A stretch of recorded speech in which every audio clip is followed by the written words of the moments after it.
Hello दोस्तों, moonlight cinema प्रस्तुत करता है ओंग बेक 3 मूवी की कहानी। इस कहानी का यह दूसरा भाग है। अगर आपने इसका पहला भाग नहीं देखा तो ऊपर आई बटन पर क्लिक करके ज़रूर देखें। कहानी की स्टार्टिंग में राजा को बांध कर रखा होता है। प्रसेनजीत ने उसे बंदी बना लिया था और वह उस पर बहुत अत्याचार करता है, उसे बहुत पीड़ादायक यातनाएं देता है। राजा उसके सैनिकों से लड़ने लगता है, बहुत से सैनिकों को मारता है, मगर फिर अंत में वह हार जाता है और उसके राज्य के लोगों में कोई बीमारी फैल जाती है जिससे सभी लोग परेशान दिखाए जाते हैं। अब राजा के ऊपर देशद्रोह का इल्ज़ाम लगाया जाता है और राजा को बहुत पीटा जाता है। फिर अगले सीन में एक आदमी होता है जिसका नाम अघोरा था। ये वही व्यक्ति था जिसने पहले भाग में राजा को हाथी से नीचे गिरा दिया था और उसके हाथी को काबू में कर लिया था। उसके शरीर से काला धुआं निकल रहा था और वह पूजा कर रहा था। वह किसी काली शक्तियों का आह्वान कर रहा था। उसके बाद सेनापति प्रसेनजीत था। उसके सिर से अचानक खून निकलने लगता है और उसका सिंहासन भी डोल रहा होता है और उसके महल की दीवारें गिरने लगती है। वह बाहर देखता है तो उसके सारे सैनिक मरे हुए थे। दरअसल वो एक सपना देख रहा था। सपने में उसने जो जो पाप किए होते हैं, जो बुरे काम किए, वो सब उसे दिख रहा था। फिर उसकी नींद खुलती है तो वह डर जाता है और वह बाहर देखता है तो वहाँ जो राजा के गुरु थे, उसको सिखाने वाले मास्टर्स थे, वो सब उसे बचाने आए होते हैं। वो सैनिकों को मारकर उसे बचाने की कोशिश कर रहे थे, लेकिन तभी वहाँ वो जादूगर अघोरा आ जाता है और राजा के सभी मास्टर्स को मार देता है। ये देख प्रसेनजीत बोलता है, हम तुम्हारी वीरता और साहस से खुश हुए। तुमने हमारी पहले भी मदद की है। वो पूछता है, बोलो तुम्हें क्या चाहिए। अघोरा कहता है, गरुड़ राज्य मेरे नाम कर दो, तुम्हारी राजगद्दी मुझे दे दो और मैं राजा को भी संभाल लूँगा। मैं जानता हूँ तुमने कितने छल कपट करके इसे हासिल किया है, लेकिन एक न एक दिन तुम्हें इसकी सज़ा ज़रूर मिलेगी। फिर प्रसेनजीत कहता है, तुमने हमारी मदद की है, इसलिए मैं तुम्हें ज़िंदा छोड़ रहा हूँ। फिर अगली सुबह सारे राज्य में राजा को मृत्यु दंड देने की घोषणा कर दी जाती है और राजा को मारने की सारी तैयारियां कर दी गई थी। वो उसे मारने ही वाले होते हैं, लेकिन तभी वहाँ एक अयोध्या राज्य का एक सैनिक आता है और बोलता है, राजा बेशक आपका मुजरिम है, लेकिन वह अयोध्या राज्य का नागरिक है, इसलिए उस पर सारे अधिकार अयोध्या के हैं, आपको इसे छोड़ना होगा। दरअसल गरुड़ राज्य अयोध्या राज्य के अधीन था, इसलिए उनको अयोध्या के राजा के सारे आदेश मानने होते हैं। वो राजा को वहाँ से ले जाते हैं। फिर प्रसेनजीत को कुछ आवाज़ें सुनाई देती हैं और उसे ऐसा दिखता है उसके खुद के सैनिक उसको बोल रहे हैं कि तुम पापी हो, हत्यारे हो और इसकी सज़ा तुम्हें ज़रूर मिलेगी। फिर वह तलवार से उसी के सैनिक को मार देता है। ऐसा लगता है उसके ऊपर अघोरा ने कुछ काला जादू कर दिया था, इसलिए उसके साथ ऐसा हो रहा था। और फिर राजा को अयोध्या में एक वैद्यशाला में, एक गुरुकुल में ले जाया जाता है इलाज के लिए। वहाँ पर उसकी प्रेमिका किम भी होती है। वह राजा को देखकर उसे पहचान जाती है, लेकिन वहाँ कुछ लोग आ जाते हैं जो अघोरा ने भेजे थे। वो लोग राजा को लेने आए थे। वो वहाँ सबको मारने लगते हैं। वहाँ पर भी कुछ सैनिक होते हैं, वो राजा को बचाने की कोशिश करते हैं और सब एक दूसरे को मार देते हैं। फिर राजा को बचाकर किम उसे एक गुरुजी के पास लेकर जाती है।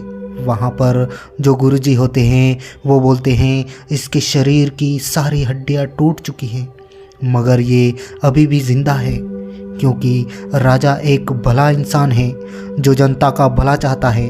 पापियों का नाश करके वह पुनः धर्म की स्थापना करना चाहता है। हमें अब प्रार्थना करनी होगी इसके ठीक होने की। और भगवान बुद्ध की 5 धातु की एक मूर्ति बनानी होगी। जैसे जैसे मूर्ति पूरी होगी वैसे वैसे राजा का शरीर भी ठीक हो जाएगा। फिर वहाँ की जनता उनके पास जो गहने बर्तन और जो भी धातु की चीज़ें होती हैं वह उन्हें पिघलाते हैं। किम भी उस निशानी को पिघला देती है जो उसे राजा ने बचपन में दी होती है और वह मूर्ति बनाने लगते हैं। जैसे जैसे मूर्ति बन रही होती है वैसे वैसे राजा भी अब ठीक होने लगता है। और एक तरफ गरुड़ राज्य में प्रसेनजीत को भी अजीब आवाज़ें सुनाई देती हैं, जैसे तुम पापी हो, हत्यारे हो, तुम्हारा सब कुछ नष्ट हो जाएगा। ये सब सुन सुनकर वह चिल्लाने लगता है। और फिर अगले सीन में भगवान बुद्ध की मूर्ति बनकर तैयार हो जाती है और राजा भी अब ठीक हो जाता है। मगर राजा के हाथों और पैरों की हड्डियां टूट चुकी थी, इसलिए वह अपने पैरों पे खड़ा नहीं हो रहा था। वो लड़की किम भी वहाँ होती है। वो उसकी ठीक होने में बहुत मदद करती है, लेकिन राजा ठीक नहीं हो पाता। फिर एक दिन वह एक पहाड़ की चोटी पर चढ़कर अपने आप को मार देना चाहता था।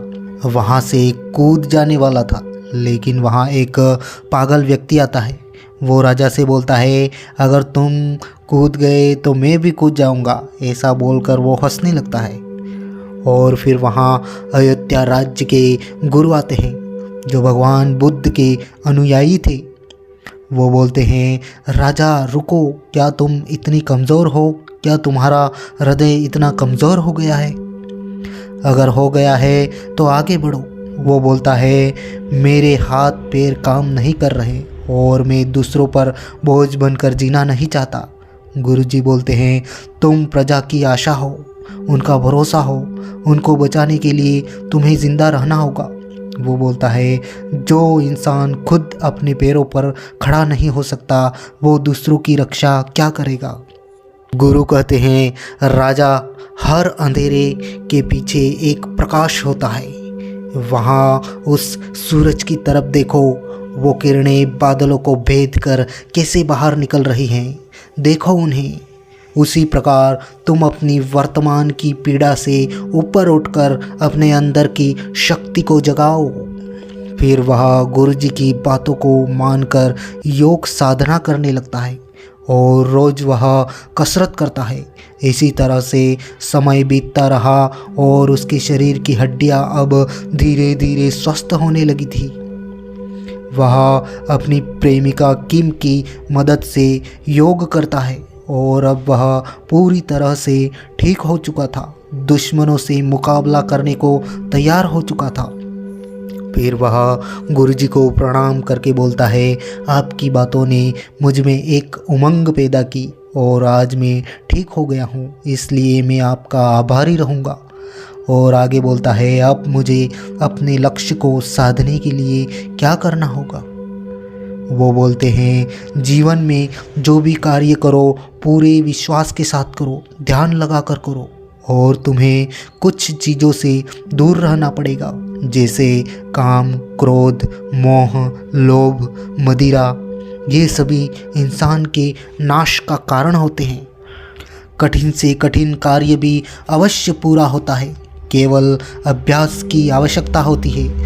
राजा पूछता है, मुझे कौन सा अभ्यास करना होगा गुरुदेव? वो कहते हैं, ध्यान। तुम्हें 5 भूतों को अपने वश में करना आवश्यक है। फिर राजा वैसा ही करता है। वह ध्यान करता है, तपस्या करता है और पानी में घंटों ध्यान लगाकर बैठता है। और इसी तरह समय बीतता जाता है और वह 5 भूतों को अपने वश में कर लेता है और अब वह पहले से कहीं ज़्यादा शक्तिशाली बन जाता है। एक तरफ गरुड़ राज्य में प्रसेनजीत था, उसको अलग अलग तरह की आवाज़ें सुनाई दे रही होती हैं। तो वह उस जादूगर अघोरा के पास जाता है। वह एक डरावनी अंधेरी जगह पर रहता था जहाँ मनुष्यों के कंकाल पड़े थे। फिर वह प्रसेनजीत पर फिर से अपना काला जादू कर देता है और अब उसे और भी ज़्यादा और डरावनी आवाज़ें सुनाई देने लगती हैं। वो बोलता है, तुम क्या चाहते हो? अघोरा बोलता है, अधिकार, राजपाट, तुम्हारी राजगद्दी।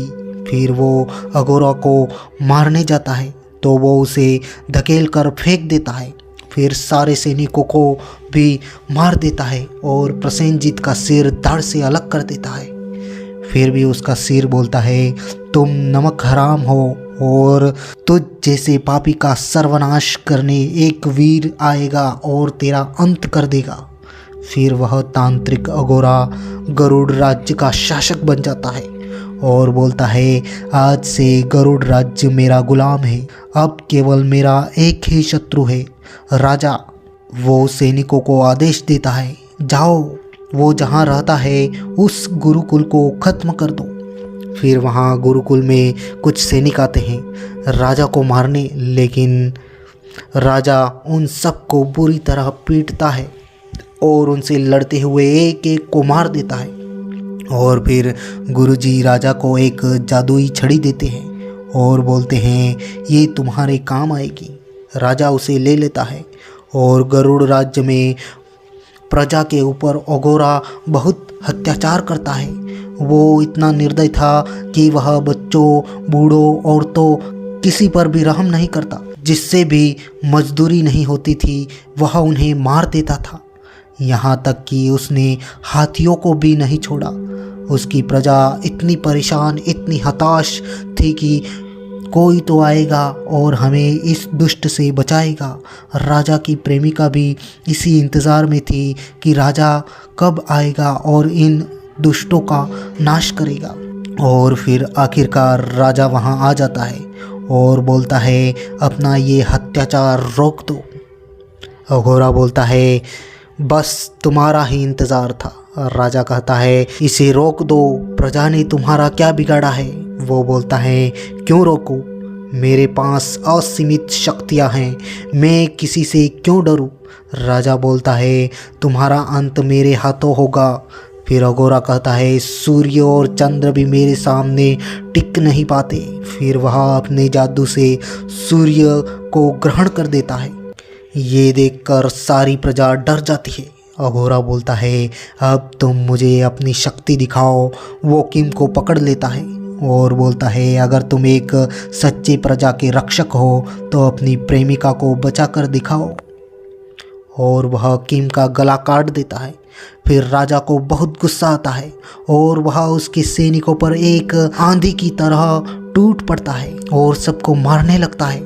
वो उन लोगों को इतनी तेज़ी और इतनी फुर्ती से मारने लगता है कि मानो उसके अंदर अनगिनत शक्ति का संचार हो रहा हो। वहाँ बहुत सारे हाथी आते हैं। वो एक हाथी पर चढ़ जाता है और सब सैनिकों को मारने लगता है। वो सब कुछ अघोरा देख रहा होता है। फिर वहाँ एक मूर्ति होती है, वह उस मूर्ति को तोड़कर सब सैनिकों के ऊपर फेंक देता है। लेकिन फिर अघोरा उसको एक भाला मारता है जो उसके शरीर के आर पार हो जाता है। फिर अघोरा बोलता है, बस इतनी ही वीरता है, तुझे तेरी प्रेमिका के पास भेज रहा हूँ, तेरी मृत्यु निश्चित है। राजा बोलता है, मृत्यु मेरी नहीं तेरी होगी। फिर अचानक वह सारा सीन रिवर्स हो जाता है। दरअसल राजा आंखें बंद करके ऐसा इमेजिन कर रहा था कि ऐसा ऐसा होगा। फिर राजा वह छड़ी फेंकता है जो उसे गुरुजी ने दी थी, जिससे सूर्य का ग्रहण हट जाता है। और जैसे ही ग्रहण हटता है उसके सारे सैनिक नीचे गिर जाते हैं। वह सूर्य के तेज को सहन नहीं कर पाते क्योंकि वह सब अघोरा के वश में थे और अघोरा भी उस रोशनी से नीचे गिर जाता है। राजा कहता है, तेरी इन काली शक्तियों का नाश करने आया हूँ मैं, अब मुकाबला कर, उठ जा। और अब अघोरा के शरीर से सारी काली शक्तियाँ एक एक करके नष्ट हो रही थी। उसके शरीर से काला धुआं निकलने लगता है और धीरे धीरे उसकी सारी काली शक्तियाँ नष्ट हो जाती हैं। फिर वो दोनों लड़ने लगते हैं। उन दोनों के बीच बहुत लड़ाई होती है क्योंकि अघोरा लड़ाई की सारी विद्या जानता था। उन दोनों का लगभग 1 घंटे तक मुकाबला होता है, लेकिन अघोरा राजा के सामने टिक नहीं पाता और राजा उसको मौत के घाट उतार देता है। आखिरकार अंत में राजा ने बुराई पर विजय प्राप्त कर ली और गरुड़ राज्य को गुलामी से मुक्त करवा दिया। और अपने माता पिता का बदला भी ले लिया। फिर सारी प्रजा को यकीन हो गया कि भगवान है। बुराई कितनी भी ताकतवर हो, एक दिन उसे हारना ही होता है। और फिर राजा और उसकी प्रेमिका भगवान बुद्ध की मूर्ति के सामने प्रणाम करते हैं और मूवी यहीं पर समाप्त हो जाती है। थैंक यू सो मच दोस्तों वीडियो देखने के लिए। ये कहानी आपको कैसी लगी कमेंट करके ज़रूर बताएं और चैनल को सब्सक्राइब भी कर लीजिए। धन्यवाद।